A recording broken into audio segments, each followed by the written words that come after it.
colocado para alguém grande, então, só baixar um pouco aqui.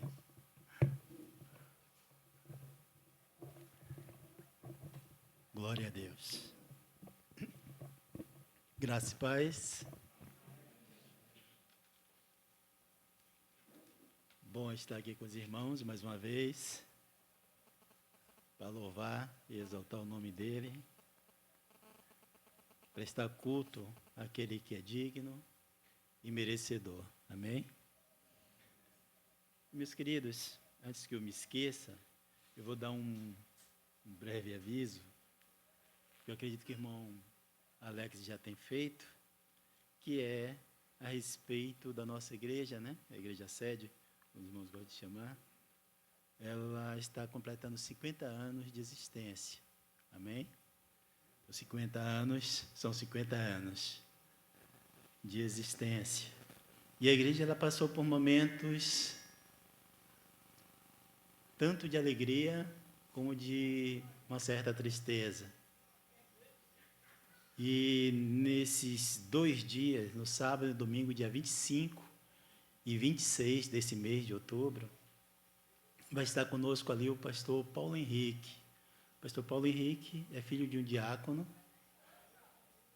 E quando estávamos ali em Salvador, em Paripe, o pastor Jacinto era o nosso pastor. Então, nesse bairro, um bairro com uma boa população, ou seja, Crisópolis está com 23, uma média de habitantes, lá tem pouco mais de 200 mil habitantes, então um bairro populoso. E muitas das igrejas lá, os pastores são filhos na fé do pastor Jacinto. Então, o pastor Jacinto batizou muita gente. E Paulo Henrique é a ovelha também do pastor Jacinto, batizado por ele, vai estar conosco. Ele tem um ministério, tanto de pastorado na igreja, mas principalmente de adoração a Deus, louvor e adoração. Então, ele vai estar falando no sábado à noite, às 19 horas. No domingo pela manhã vai ser um bate-papo com aqueles que gostam mais dessa área de música, né? De louvor e adoração. Então, vai estar falando para essas pessoas mais específicas do ministério. E domingo à noite, 18 horas, vai estar falando. Eu sei que aqui também tem uma programação, mas no dia que não tiver a programação, você encaixe na sua agenda para estar conosco, porque vocês também fazem parte dessa história, amém? O pastor Jacinto tem 43 anos, se eu não estou enganado, nesse ministério aqui em Crisópolis. Ele é filho aqui do Covão, né? E do Salgado. Os pais dele são dessas 2 localidades. E ele, pastor Jacinto, é uma referência, né? Para muitos homens e mulheres de Deus, porque veio que Deus o usou na paciência, né? Na mansidão dele, para estar nesse tempo proclamando o Evangelho. Amém? Nós vamos estar aqui na transparência, Romanos 1, 16 e 17, mas antes de lermos, eu quero começar com a reflexão a respeito, certamente que os irmãos já têm falado aqui, dos 5 S, né? São princípios que nortearam, né, a fé cristã protestante, como eram chamadas, mas principalmente foi um momento de libertação para a igreja, porque a igreja ela tem início com a descida do Espírito Santo de Deus, e a igreja caminha tranquilo, na direção certa, olhando para Jesus o tempo todo. Mas no caminho, a partir dos 100, 200 anos de existência da igreja, a igreja começa a se desviar. A igreja do Senhor começa a se desviar e se perder nesse caminho, criando muitas coisas, colocando muitas coisas de homens e coisas que nem do homem era de outra parte. E nisso a igreja se perde. E as pessoas ficam confusas. E a igreja começa a usar de artifícios para segurar o povo e também enriquecer. Ou seja, a igreja que começou na história sendo perseguida e foi permissão de Deus para que o evangelho se espalhasse, chega um determinado momento que ela faz uma aliança com o Estado, e o Estado que dominava tudo passa a ficar sob o domínio da igreja. E a igreja se perde na história, por assim dizer. Mas nesse tempo de 1500 e alguma coisa, quando o Brasil, nossa nação, está tateando, sendo construída, porque em 1500, né, que o Brasil foi descoberto, lá na Europa está de uma maneira em que as pessoas ficam preocupadas, porque surge um homem que tem uma história de grande relevância para os cristãos evangélicos. Esse homem, por conta de um momento que ele entendeu que foi sobrenatural, numa tempestade, um raio cai perto dele, e ele vê ali o livramento de Deus, e disse: se Deus livrasse ele daquela tempestade, ele ia servir o Senhor. Ele começa a estudar teologia, até chegar a ser padre, Martinho Lutero. E como padre, ele faz de todo jeito para alcançar a salvação.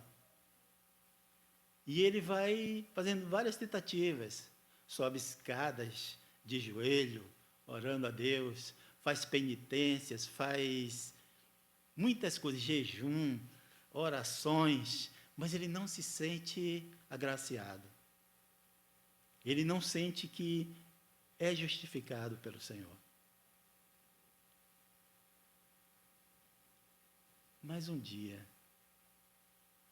ele, tendo acesso às Escrituras, porque o povo não tinha acesso, a igreja segurou o acesso às Escrituras, mas os padres, eles tinham porção da Bíblia, e ele lê esse texto, o qual nós vamos aqui estar lendo juntos, certamente que já foi lido, que é um texto referência para a reforma protestante, quando ele lê Romanos 4, do verso 2, me perdoe, eu estou aqui em outro, é Romanos 1,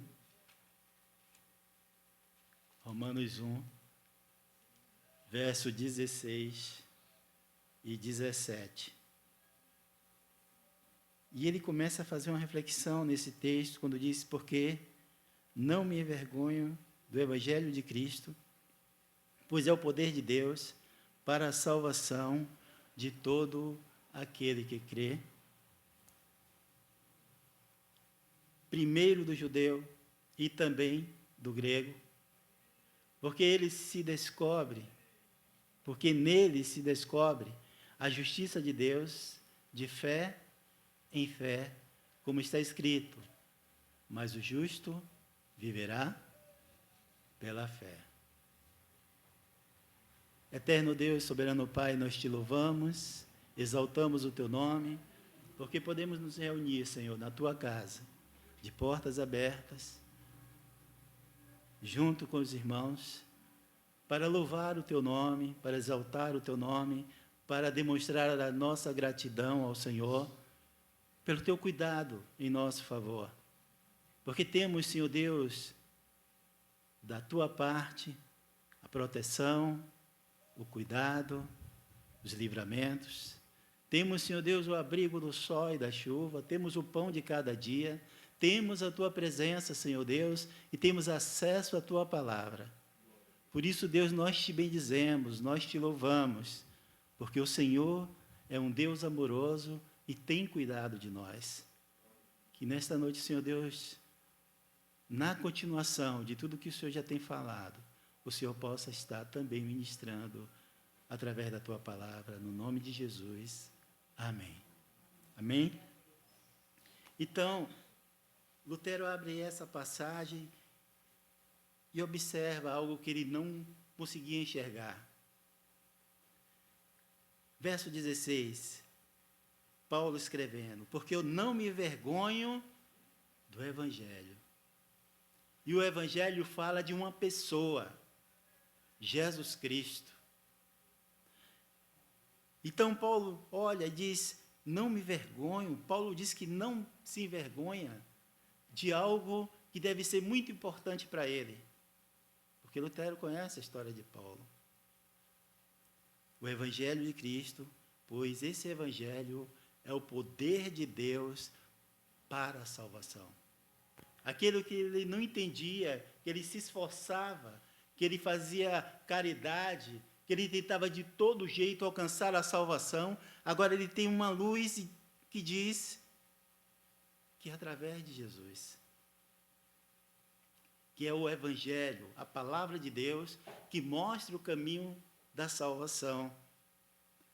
E a salvação é para todo aquele que crê, seja judeu ou gentil. E depois, no verso 17, porque nele, no Evangelho, se descobre a justiça de Deus. A justiça que ele tanto almejava, que ele tanto queria, ele consegue agora ver que essa justiça de Deus, de fé em fé, como está escrito, o justo, ele vai viver pela fé. O justo viverá pela fé. E aqui ele entende que a salvação é só pela fé. Solo fide, ou somente a fé.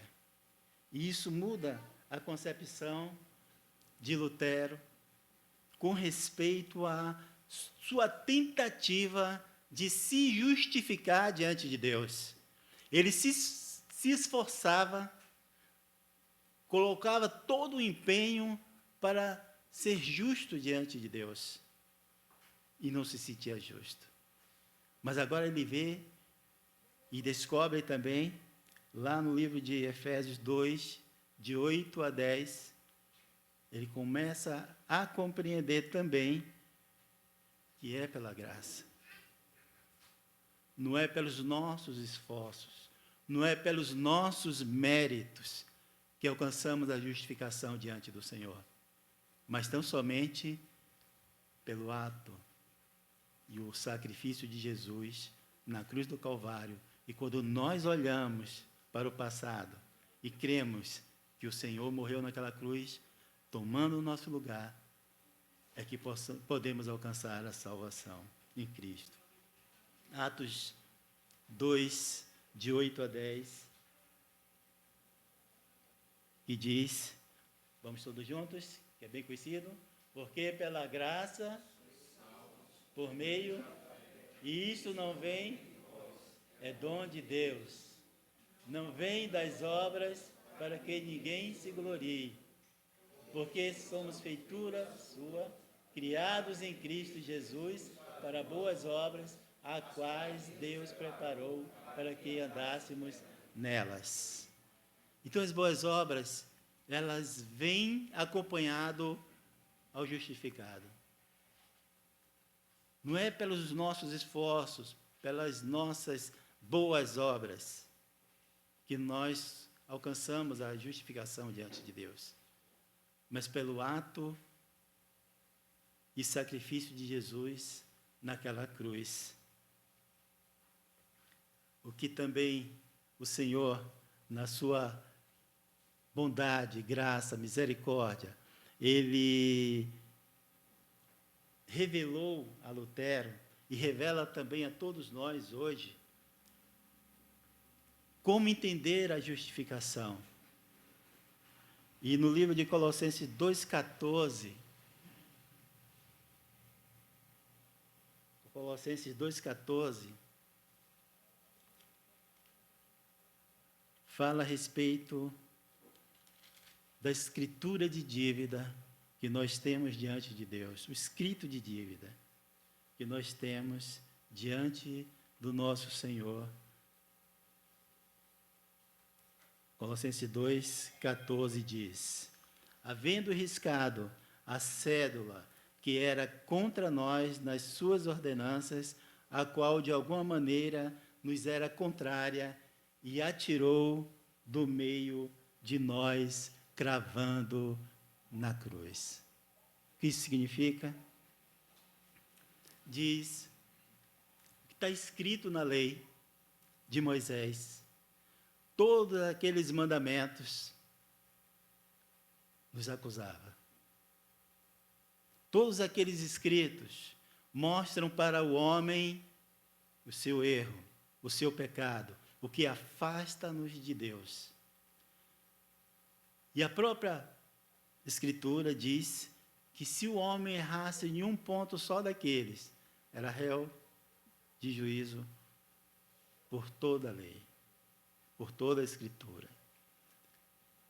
Então, Paulo, escrevendo aos Colossenses, ele tem esse entendimento que nós somos justificados pela fé em Cristo Jesus, e que naquele ato da cruz, Jesus pegou esse escrito de dívida que era contrário a nós, a promissória, aquela promissória de dívida que todos nós carregamos em vida. Jesus pegou aqui essa promissória que diz assim: Edivaldo é devedor a Deus.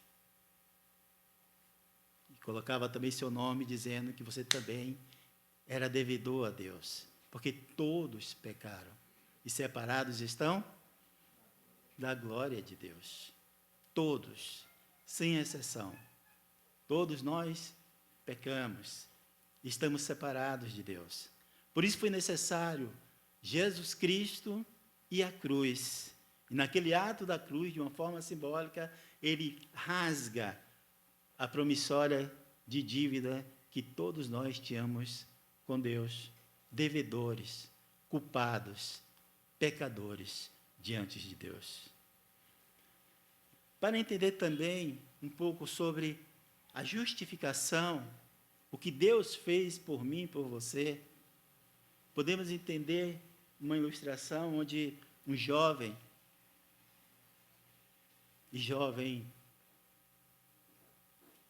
de uma certa forma, ele é afoito, na maioria das vezes, sem comprometimento. Esse jovem tinha um carro, provavelmente ganho de seu pai, e ele não respeitava as leis de trânsito. E ele saía em alta velocidade, passando do limite de velocidade do local, fazendo algumas estripulias com o carro, colocando tanto a vida dele como a vida das pessoas por onde ele passava em risco de vida. Os policiais pegaram esse jovem, levaram preso, e ele foi a juízo, foi para diante do juiz. O juiz ouviu a acusação e deu a sentença para aquele jovem: você terá que pagar uma multa de tal valor, um valor bem alto. E